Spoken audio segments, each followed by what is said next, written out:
एक दफ़ा फिर हमें नज़र आ रहा है कि प्रेसिडेंट ट्रंप ने बड़ी खुश उसलूबी से एक और क्राइसिस को अवर्ट किया है। एक दफ़ा फिर उनको मशरक़ वस्ता में सक्सेस मिली है, जंग बंदी के ऐलानात हुए हैं और इसके बाद लोग समझ रहे हैं कि टू स्टेट सोल्यूशन या फिर गज़ा के मामलात पे भी कुछ हद तक मामलात में बेहतरी आ सकती है और इसके लिए कोशां हैं प्रेसिडेंट ट्रंप। हमारे साथ इस वक्त मौजूद हैं हामिद अल मशरकी साहब, सीनियर एनालिस्ट हैं। आइए उनसे जानते हैं कि इस खित्ते की बदलती भी सूरत हाल पे उनका क्या कहना है।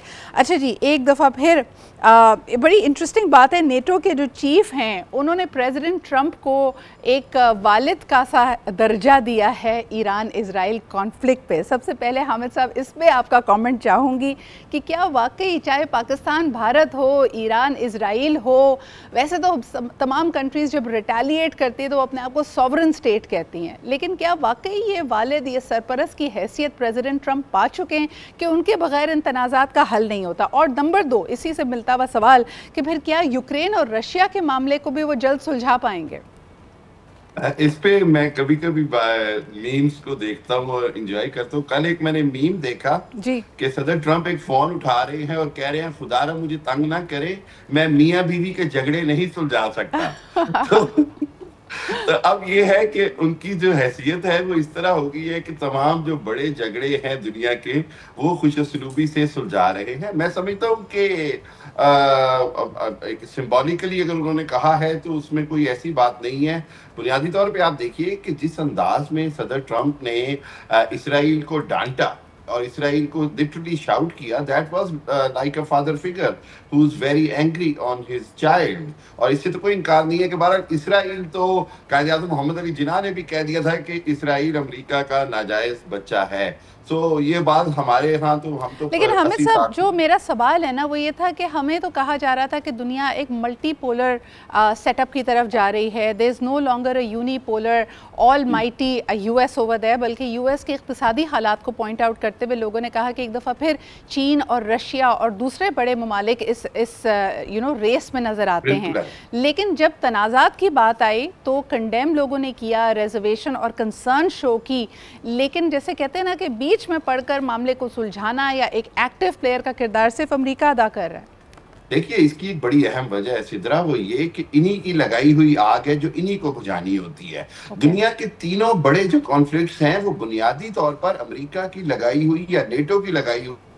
उसमें चीन का उस अंदाज में किरदार नहीं है, रशिया ने उस अंदाज में, जो इवन यूक्रेन रशिया वॉर है उसके अंदर जो रशिया का बुनियादी स्टांस है कि आप नेटो को मेरी दरवाजे तक नहीं लाएंगे तो मैं यूक्रेन से जंग नहीं करूंगा, अगेन अमेरिका का फैलाया हुआ या अमेरिका का लाया हुआ फसाद और झगड़ा है। तो जिसने झगड़ा फैलाया या झगड़ा बनाया है उसी की जिम्मेदारी बनती है उसको निपटाया जाए। इस हवाले से हमें सब दूसरी तरफ लेके आऊंगी आपको। 221 वोट मिले हैं फेवर में ईरानी पार्लियामेंट में, जब बात की जाती है इंटरनेशनल एटॉमिक एनर्जी एजेंसी से अब ना कोऑपरेट करने की। पहले तो ईरान ने इस बात पे अपनी पूरी एक तरह से कोऑपरेशन का इजहार किया था। 5 राउंड्स उसने अमेरिका के साथ किए, कहा कि जी हम सिर्फ न्यूक्लियर जो है वो एनर्जी के लिए और सेफ यूजेस के लिए इस्तेमाल करेंगे। लेकिन जब ये तनाज़ा हुआ और उसके बाद कुछ लोगों की ख्वाहिश थी, यूरोपियन यूनियन जिनीवा में होने वाली कॉन्फ्रेंस में हमने देखा कि कहा गया कि ईरान लॉन्ग रेंज मिसाइल से भी, यानी अपने मिसाइल टेक्नोलॉजी को भी वो कंटेन करे। अब इन्होंने नया जो मुसवदा पास हुआ है और उसके ऊपर बात की जा रही है, इनकी पार्लियामेंट का रिजॉल्व है कि अब ये इंटरनेशनल एटॉमिक एनर्जी एजेंसी के साथ कोऑपरेट ना करें। कैसे देख रहे हैं आप चीज़ों को बढ़ता हुआ? देखिए, ये उस ऐलान का फेज 2 है जिसमें पहले ईरानी पार्लियामेंट ऐलान करना चाह रही थी कि हम एनपीटी से बाहर आ रहे हैं, नॉन प्रोलिफरेशन जो ट्रीटी है उससे बाहर आ रहे हैं। तो मेरा ख्याल ये है कि अब ईरान की तरफ से एक वाज़ेह मैसेज जा रहा है कि हमने इतने साल आपके तमाम पाबंदियां सही और उसके बावजूद IAEA के सारे पैरामीटर्स को फॉलो करने के बावजूद हमारे साथ ये कुछ हुआ, तो क्यों ना हम इसके बगैर अब मुज़ाकरात करके देखें। मेरा ख्याल ये है ये एक साइकोलॉजिकल हथियार के तौर पर अब यूज किया जाएगा ईरान की तरफ से, जब अमेरिका और इसराइल इनके साथ मुज़ाकरात करेंगे और ताकि कुछ लो और कुछ दो की पोजीशन के अंदर ये बात हो कि अच्छा जी हम ये पार्लियामान से दोबारा वही पहले वाली स्टेज पे आ जाते हैं। वो जो इसराइल का मुतालबा था कि इनके ऊपर मजीद दबाव डाला जाए, मेरा ख्याल है उसको ये काउंटर करने के लिए एक बेहतरीन पॉलिसी है। और उसके साथ साथ एक बात और समझनी होगी, जहां ईरानी तनसीबात ही तबाह कर दी गई हैं तो वहां पर किसके मुआयने के लिए IAEA को आने की इजाजत दी जाए? हामिद साहब, आखिरी सवाल, what does the road map before Netanyahu and Israel look like? इतनी तबाही और हो सकता है अपने मनपसंद नताइज क्योंकि उनको इस कॉन्फ्लिक्ट में नहीं मिले, अब उनके लिए क्या आगे हिकमत अमली, क्या लाए अमल होगा? देखिए, मैं ये समझता हूँ कि नेतन्याहू का सियासी मुस्तकबिल हमेशा से तारीक था, मज़ीद तारीक है। मुझे नेतन्याहू की हुकूमत 2 से 3 माह के अंदर जाती नज़र आ रही है। अगर उन्होंने बेहतरीन कोई हल ना किए, अब मेरा ख्याल है उनको पॉलिटिकली सेंसिबल फैसले करने होंगे, 2 रियासती हल की तरफ आना होगा, हमास से जंगबंदी करनी होगी, गजा के ऊपर जो ब्लॉकेड है वो ख़त्म करना होगा।